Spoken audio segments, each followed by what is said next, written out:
8ஆம் வகுப்பு புத்தகத்துல இருக்கக்கூடிய நூலும் நூலாசிரியரை பத்தியும் தான் இப்ப பார்க்க போறோம். அதுவும் எப்படி பார்க்க போறோம்னா சின்ன சின்ன கதையோட எளிமையா க்ளூவேர்டு வச்சு பார்க்க போறோம். இப்படி பார்த்தோம்னா நமக்கு பரீட்சை எப்ப மறக்காது. ஆனா அதை விட்டுட்டு பொட்ட மனப்படம் உட்காந்து பண்ணிக்கிட்டு இருந்தோம்னா ஒன்னும் மண்டையில ஏறாது. அப்போதைக்கு ஏறிடும், ஆனா எக்ஸாம் சென்டர்ல போய் உட்காந்தோடனே எல்லாம் மறந்துடும். அதுக்காக தான் நான் இந்த பிளான் பண்ணேன். சின்ன சின்ன கதை மூலயமா சொல்லி கொடுத்துருக்கேன். அது எளிமையா உங்களுக்கு மறக்காம கடைசி வரைக்கும் இருக்கணும்னா நீங்க எனக்கு ஒரு உதவி பண்ணணும். என்னன்னா, நம்ம சேனல் லைக் பண்ணுங்க, ஷேர் பண்ணுங்க, உங்க ஃப்ரெண்ட்ஸுகிட்டையும் சொல்லுங்க. அப்பதான் எல்லாரும் இதை பார்த்து பயன்பெறுவாங்க. அதுல முதல் பாடமே பாரதியார் கவிதைகள். வாழிய நிரந்தரம் அந்த பாட்டு. அது பாரதியார். எப்போதுமே நான் ஈஸியா சொல்லியிருக்கேன்னா, பாரதியார் கவிதைகள், பாரதிதாசன் கவிதைகள், வாணிதாசன் கவிதைகள்னு வந்தாலே ஆசிரியர் எளிமையா நம்ம அதை வந்து கண்டுபிடிச்சிடலாம். அடுத்து பாருங்க, சந்த கவிமணி தமிழ் அழகனார் எழுதுனது என்ன நூல்? தனிப்பாடல் திரட்டு.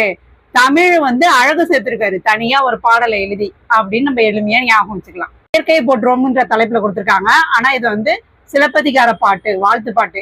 திங்களை போற்றுதும் அப்படின்னு வரும்ல, அதுக்கு ஆசிரியர் இளங்காவடிகள். தமிழ்ல முதல் காப்பியம் சிலப்பதிகாரம். சிலம்புன்னா இளங்கோவுக்கு சிலம்பாட்டம் ரொம்ப பிடிக்கும் அப்படின்னு நம்ம நினைப்பு வச்சுக்கலாம்.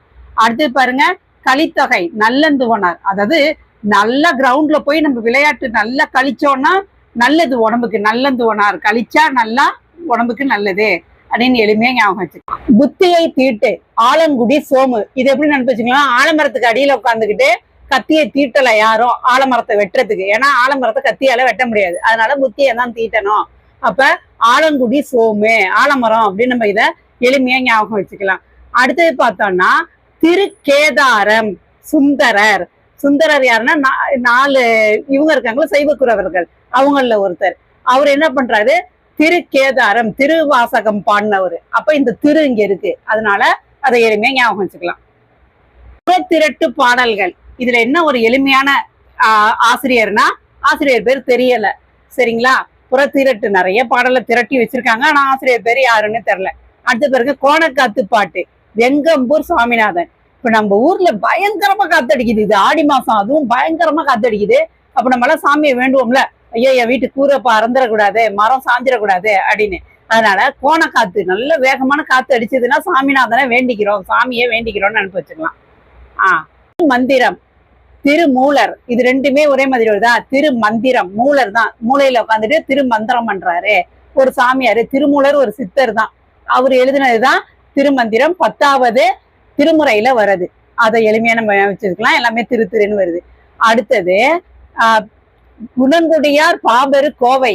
குணங்குடியான் மஸ்தான் சாஹிப்பு. இது வந்து ஒரு இஸ்லாமிய இலக்கியம். இதுலயே குணங்குடியார்னு வர்றதுனால எளிமையா நம்ம மேட்ச் பண்ணிடலாம். தர்ம உரை சருக்கம் எளிமையா ஞாபகம் வச்சுக்கலாம் ஆசிரியர் பேரை. ஏன்னா தெரியல. இந்த நூலும் நூலாசிரியரும் உங்களுக்கு கண்டிப்பா ஒரு மார்க்கை இந்த சிறு கதை மூலமா வாங்கி தரும்னு நான் நம்புறேன். நன்றி.